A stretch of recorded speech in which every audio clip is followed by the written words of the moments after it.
Hello, Born Review Nation, Gabe. Nick. And today we are going to review a movie that we had a lot of requests for the trailer reaction, and I just Three Idiots. It's phenomenal. It's absolutely phenomenal. I tell you what are your thoughts before I share my thoughts? Okay. Three Idiots, when it started off, the first hour, it's about a 3-hour movie. The first hour, I gotta say, I wasn't super into it. Right. I thought it was interesting. You get some culture about, college for these young men and women, but there was mostly, I think it was a boys' college. Right. They were at engineering college, and there's a lot of pressure at home. Some of the parents were in poverty. That part was interesting. That was educational. Right. But there was a lot of hazing. That wasn't really my favorite part. I didn't like seeing the guys in their underwear a whole lot, right? Right. It's not really my preference. Getting stamped on their cheeks, that's like hazing for them. But besides, the Rancho character, I didn't really get into it too much. I was I don't understand people are going so crazy for this movie. Right. But then the second hour kicked in, and the third hour kicked in. The second act and third act. This is truly a 3-act movie. Right. And I got way more invested the second act, and even more invested by the third act and by the movie ending, where they're on that little sand thing or that lake, wherever they're at. I had a big smile on my face. I was very, very happy that I saw the movie. All the characters you love. It was kept throwing me off because Ferran, the friend, who's the photographer, I swear he looked 10 years older just with his hair up and the mustache than when he was younger. Then when he was younger, I know, that was pretty cool. That was throwing me off, but I really, really enjoyed this movie. Like I said, the first hour was tough for me just to get in the mode. There was some scenes where it was dancing and it was music, and then someone jumps out of a window. I'm like, man, these things. Or someone's hanging there. I'm like, man, the tone changes. I tell you what, and I think that you hit the nail on the head. It's a true 3-act movie. It could honestly have been 3 separate movies. Yes. So at first, when this was suggested, it was said, "Oh, this is a comedy." So I'm like, "Oh, okay, cool." I was expecting a comedy, and it is not your typical rom-com, romantic comedy. Not even a little bit. Okay, is there comedy elements in it? And that's why that first hour. I think part of the thing is that first hour or the first part of the movie is strictly, or for the most part, most of it is comedy. But the thing with comedy is, a lot of it is not necessarily dialogue or setting, but it's delivery. And for us, for instance, since we're just reading subtitles, it's hard to get those small mannerisms, the way you deliver a line. Most comedians just talk about real life. It's just how they say it, the way they deliver the lines, that make it funny. So I can see where you're saying that it took you out a little bit of it in the beginning. I still enjoyed the college aspect of it. My oldest son, who's 19, is now in college. So it even brought me back to my college days, where one of the reasons I didn't join a fraternity because nobody was hazing me. That's not gonna happen, and that stuff happened. No way. That stuff happened. So I thought it was cool, but it almost shocked me. It was a punch in the chest, and I probably should have expected it with an Amir Khan movie, because it went from this funny romantic comedy, or this college comedy, to whoa, like you said, the first musical scene, I was like, okay, here it is. I was expecting the musical scene, and then all is well. Catchy and song, it was a catchy song, and I'm dancing, and they've got they're fixing the little. They've already fixed the little not helicopter. What do you call those things? The drone. The drone is going up to the window, and then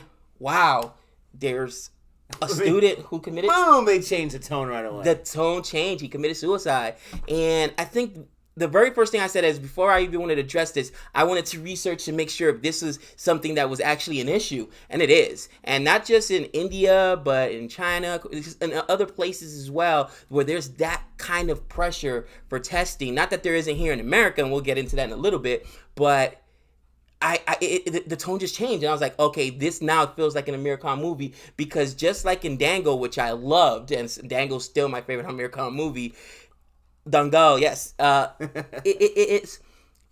There's a message to be sent, and even though there was comedy in this movie, it was a serious movie, and he was addressing an issue that obviously placates that country and that region of the world. Now, as I'm doing the research, I'm thinking to myself, wow, for college students specifically, these high levels of suicide rate. And now I'm thinking to myself, man, that's so much pressure they put on those kids. But then think about and this is really a movie that right now is important. Think about here in America what we're going through with all the college scandals where we got two really huge actresses, Felicity Huffman and Lori Loughlin. Aunt Becky, for all of you who don't know who Lori Loughlin is. Full House. These women are looking at jail time. Jail time, okay? Because they trying to get their girls in there. Cheated to get their girls in college. Just the enrollment part. So don't say that the pressure's only there, because we deal with the same pressures over here. And the pressure wasn't just put on by the parents. You know, these students in the movie, the way they're reflected in the movie, these students are putting a lot of pressure on themselves because they see themselves as the only ticket for their parents. Right. And you see it as you watch the movie later on with the two friends. You know, one, he kind of wanted to do something else, but he thought, there's no way, I have no chance. Right. He wants to make his father happy. And I love that part where he's talking to his dad. And he's like, was it my professors or was it these guys that were putting me on their shoulders and making me laugh when I was a kid? No, it was you, Dad. You're my hero. I want to make you happy. And then the other one, I mean, his parents are in poverty. His dad is going through some stuff. His mom's doing everything she can. And he ends up being a good engineer as he gets older, but he couldn't even concentrate in his schoolwork because he was so worried about fear and this or that. And when you really dive deep into this movie, that's where I really understand the love that a lot of our viewers have been sharing about it and the requests they had. I mean, it really goes deep where you have those two friends that are representing most of the student body, and then you have Rancho, where it turns out it's not even his name, but you have Rancho here, and he's looking at the big picture. He does not just see what's in the box. He sees everything. Right. And he's even talking to the professor, the headmaster guy, and he's like, it's you're teaching kids how to take a test, but they're not able to apply it, and they're not able to go into the workforce and really make much of themselves besides ability to survive. You know, we need to look at this and, oh, really? You think you can do better? Go ahead and teach the class. And then I feel he does a pretty good job, but Rancho is my favorite part by far. Of course, Amir Khan, and I mean, I know that you guys nicknamed him the perfectionist. He should probably be the chameleon, because this guy went from being this Ndongo, two different characters. He went from dad bod, and he's a dad and a broken man, to the young early wrestler who's absolutely yoked. So in that movie, he's two different characters, and now to see them in this comedy where he's a savant for the most part, you know, he's super, super smart, but he's also really, really funny, really, really kind of charismatic. He's wise beyond his years. And I thought about that one line made me think about a training I went to a very, very long time ago when I was a novice teacher. And the superintendent or somebody was giving a speech, and they were talking about who, I think it was either China or Singapore, had come to the United States to study how we did education. And that was weird because it was like they kick our butts all the time internationally. We are not one of the top 10 countries in education. But when they talked to the Secretary of Education, I think, it might have been the Minister of Education from that country, and he said that I forget what country, China, Singapore, but basically his whole premises was the reason he wanted to come and see how we teach out here is because they teach kids how to take tests, basically. And they do it well, okay? They do it and they become expert at teaching kids how to take tests. But they don't teach kids how to become inspired, how to become creative. They may produce a lot of engineers, they may produce a lot of mathematicians, but they don't put doctors, but they don't produce your artists, your thespians, okay? Your philosophers. So that's why they wanted to see what we did differently over here. With that being said, I think that this movie is important, not just for people in India, but every person who considers themselves an educator, and not just teachers in an official capacity, but all parents, because you're an educator. If you're a parent, you're teaching your child, because again, it goes back to the oldest adage: if you love what you do, then you'll never work a day in your life. But if you really don't love what you do, and you're just doing it to go through the motions, that's a long life. It's a long life, and it's a long road, and that was kind of Rancho's point. And we keep calling him Rancho because he became that character, but that was Amir Khan's point in this movie. I loved it. Remember the speech where he changed all the words? The second top student in the school, who's a very smart person in and of his own right, he memorized the speech to try to, in Hindi, I believe it was, to try to impress the Minister of Education that was coming. But he didn't know how to speak Hindi.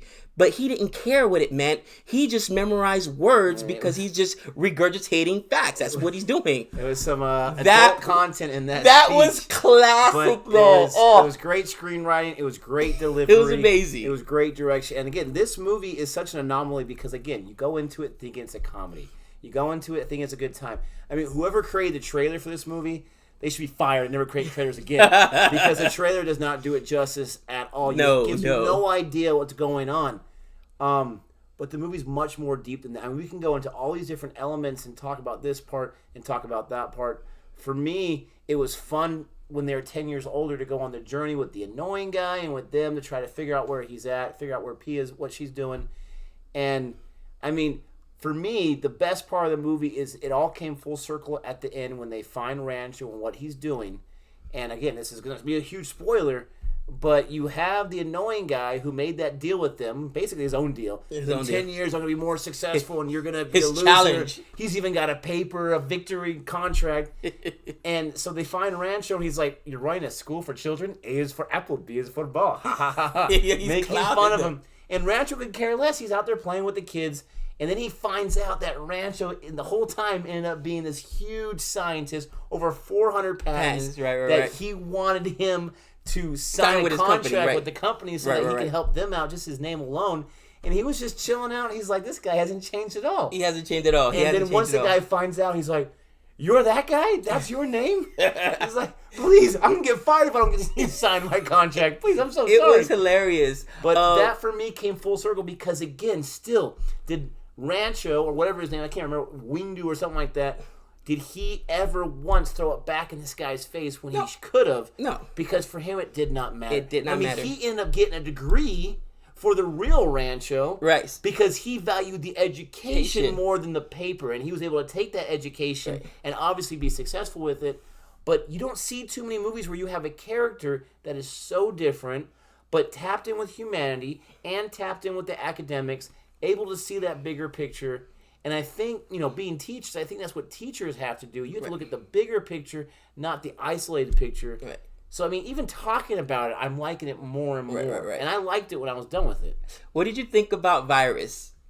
Dude, so he was an acquired taste. He took a while for... The list was throwing me off, and I'm not dissing anyone that has a lisp, okay? But his was way exaggerated, He exaggerated it, right. And he's this character of authority. I mean, the guy is so busy, he can't even shave himself, so he gets shaved when he's taking a classic. nap. Right? That is They had classic. some great, unique character development with things with him. It took me a while, but I ended up liking the character at the end. The whole gesture with the pen, that was classic. The only reason I ask you is... He looked way better without the mustache, He did look better without the mustache. The only reason I ask you is because I think we have all had that one professor. And if you're in university now or ever been to university, the more acronyms they have after their names, the rougher that class is going to be. MD, PhD, this, they got to prove it. Oh, boy, you know what I mean? They're going to prove it. So he reminded me of my one professor who I'm probably going to get in trouble. You might need to cut this if you got to cut this. Dina Titus, all right? I'm going to put her out there. First day you sat down in her class, because, again, she's a politician now. At the time, she was a state senator. She's moved on. She said, in my entire career, I've given out exactly 4 A's. If you're looking for an easy class, this isn't it. You're going to work harder. And will you sign my withdrawal paper, please? There were kids getting up and walking out. She said, I will gladly sign a withdrawal paper. And I thought about it. I'm not going to lie. I thought about it. But then I was almost offended. What do you mean? You think I can't do this?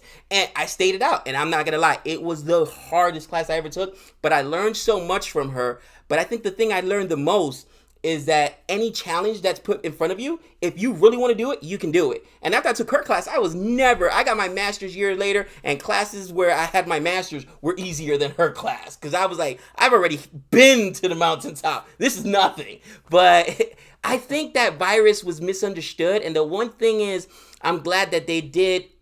Because sometimes everybody thinks every single movie you need an antagonist. It's not that he was an antagonist. He was just a part of... I would say if there was an antagonist in this movie, it's the society or the pressures of society. He's the system right But there. he's part of the system, and he was raised in the system. He didn't know how to think any better, but they give him some humanity, especially when you find out, and he finds out himself, that his son didn't accidentally die, but also committed suicide because of the pressure of being in engineering school and living up to his father, and living in his father's footsteps. Now, I do have a few issues with this film. Again, the first hour, I understand what they were trying to do.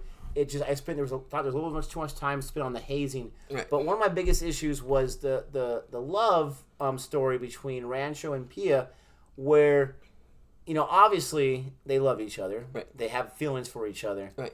But Rancho, I mean, I get he's a knucklehead, but he's really going to allow 10 years to go by and never check in with her, never see what's going on. We understand at the end that he feels like he's not enough for her yet. But don't you think once he got that 100th patent that he might give her a call up and say, hey, what's going on? He was so oblivious to it, and then she shows up, and he's like, oh, yeah, I do love you. For me, I didn't really buy that. I know the character was different, right. But if that's truly how that character was, Pia, don't marry the guy because he's going to forget about you in about 15 minutes when his next patent comes up. That was the one part I couldn't buy, but overall, I really, really liked the movie. The way I took it was that, and you almost see it, he went into, that's why his school is in such a, like, very remote place, is because he kind of went into hiding, because again, he wasn't really Rancho. He went to school and got the degree for somebody else, so he had to kind of go into hiding. So part of the deal was that, call if it was me. Yes, so part of the deal was that he couldn't reveal it to anyone. And remember, his father had worked for this family. There were close ties there, so I don't think he wanted to break his word. I agree with you. I would still be like, listen, if I love Pia, I'm going to give you a text message or whatever. Send a messenger pigeon, smoke signal. I'm going to get in contact with her somehow. Luckily for his friend who jumped off that plane in the very beginning. But I mean, it's a great movie. We can talk forever about it. We love the recommendation. I mean, we are really getting, in my opinion, the best recommendations to get introduced to this film world. Absolutely. I can't think of any better movies to start off with, to tell you the truth. But let's talk about grades for a second. I'll go first. Overall, I really, really enjoyed this movie. Like I said, we keep getting these great recommendations because we keep giving them great scores and great reviews. But for me, I'm going to give 3 Idiots. And I've got to give it because I've only watched it the one time, but we're already talking so much about it. And there's so many elements that I'm realizing as I'm talking about. I got to give it an A- because I feel like the rewatchability, very few movies have that. And this is definitely going to have the rewatchability, and I'm going to pick up on more things. But it's something you can sit down like we're doing right now and talk about for hours. So right. A-. For me, I think that it was such an incredible movie that it's hard to give it anything but an A+.